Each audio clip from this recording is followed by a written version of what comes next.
So we're going to talk about Aught that looks like death, or the dying of Leonardo, tragedy of moments. I think that third subtitle is key, or the optional subtitle. But it begins with this epigraph: among sea commanders, the old greybeards will oftenest leave their berths to visit the night-cloaked deck. It was so with Ahab, only that now of late he seemed too much to live in the open air, that truly speaking, his visits were more to the cabin than from the cabin to the planks. It feels like going down into one's tomb, he would mutter to himself, for an old captain like me to be descending this narrow scuttle to go to my grave dug berth. And I find that a very interesting epigraph. And if you compare Moby Dick to this play, I mean, of course, a play is never going to better a 210,000 word novel. But I do think that looking at this play, you can see an evolution in art too, in that just like that Emily Dickinson phrase, "Tell all the truth, but tell it slant." This one is more slant than Moby Dick.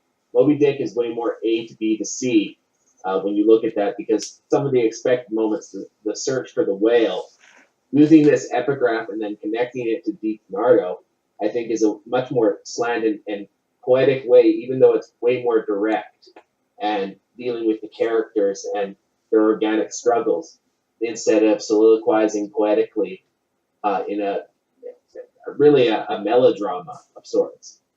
Wagnerian melodrama, but a melodrama that's the same. Well, I mean, I think this when I finished this play, and I worked at a company that I call here Phi Fest, and this is maybe the fourth or fifth one that deals directly with them. There was the Big Al's Gina, there was the Beethoven play, there was the one arose for, excuse me, Emily. I think there was one more, and this might be the fifth one. Amy returns in this play. Yeah. And this is and she has a great scene too, funny.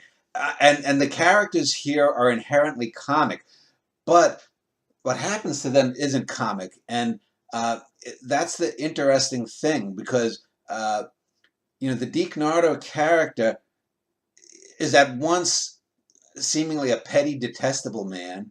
On the other hand, he's kind of funny, and you kind of feel for him. And that's the kind of tension that you need to build in this. It would be very easy to because the premise of the play is that he has a downfall from using cocaine that derails his career in retail.